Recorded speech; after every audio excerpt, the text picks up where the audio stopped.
ఇవాళ కొన్ని ఇబ్బందులున్న సంక్షేమ కార్యక్రమాలు ఎక్కడ కూడా ఇబ్బంది లేకుండా చేయాలని ప్రయత్నం చేస్తున్నాం. దానిలోనే ఇవాళ ఏ రాష్ట్రంలో ఇవ్వని విధంగా 33,000 ప్రతి సంవత్సరం పెన్షన్లు ఇస్తున్నాం. దాదాపు 64 లక్షల పెన్షన్లు. మన దరిదాపులు ఏ రాష్ట్రం లేదు ఇన్ని పెన్షన్లు ఇచ్చే రాష్ట్రం కానీ, ఇంత పెద్ద ఎత్తున ఇచ్చే పెన్షన్లు ఇచ్చే రాష్ట్రం కానీ మన రాష్ట్రం దరిదాపుల్లో కూడా ఏ రాష్ట్రాలు భారతదేశం మొత్తంలో కూడా. అలాగే హౌసింగ్ స్కీమ్స్ ఇవాళ వేగవంతంగా పూర్తి చేయగలుగుతున్నాం. ఇవాళ అదేవిధంగా ప్రధానమంత్రి గారు కూడా మనకు సపోర్ట్ చేస్తూ ఉన్నారు.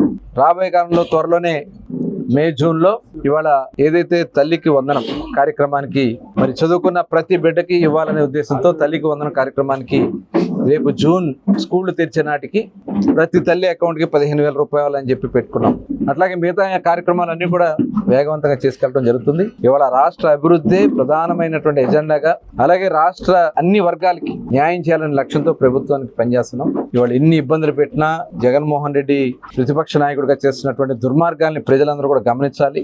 అసత్య ప్రచారాలను దయచేసి నమ్మొద్దు. ఇవాళ అన్ని సక్రమంగా జరుగుతున్నాయి. ఈ సందర్భంగా మరొకసారి ప్రధానమంత్రి గారికి అలాగే రాష్ట్రపతి గారికి కూడా ధన్యవాదాలు తెలియజేస్తున్నాను. ఎందుకంటే మనకి పద్మభూషణ్ కింద మరి వైస్ ప్రెసిడెంట్ గా పనిచేసినటువంటి వెంకయ్యనాయుడు గారికి, అలాగే బాలకృష్ణ గారికి, అలాగే నాగేశ్వర రెడ్డి గారికి, అలాగే మందకృష్ణ మాదిక్ గారికి మన తెలుగు వాళ్ళకి పద్మభూషణ్ రావడం అనేది నిజంగా చాలా సంతోషం. ఇలాగే పద్మశ్రీలు కూడా చాలా మందికి ఇచ్చారు. మరి అన్ని రంగాల్లో ఇవాళ ఆంధ్ర రాష్ట్రం ముందుకెళ్తుందనే దాంట్లో ఇవన్నీ కూడా ఒక నిదర్శనంగా తెలియజేసుకుంటూ మరొకసారి మరి ప్రజలందరూ కూడా గమనించి రాష్ట్ర అభివృద్ధిలో చంద్రబాబు నాయుడు గారు, పవన్ కళ్యాణ్ గారు, అదేవిధంగా నారా లోకేష్ గారు ప్రభుత్వం చేస్తున్నటువంటి కృషిని అందరూ కూడా అభినందించాలని చెప్పి కోరుతా ఉన్నాం.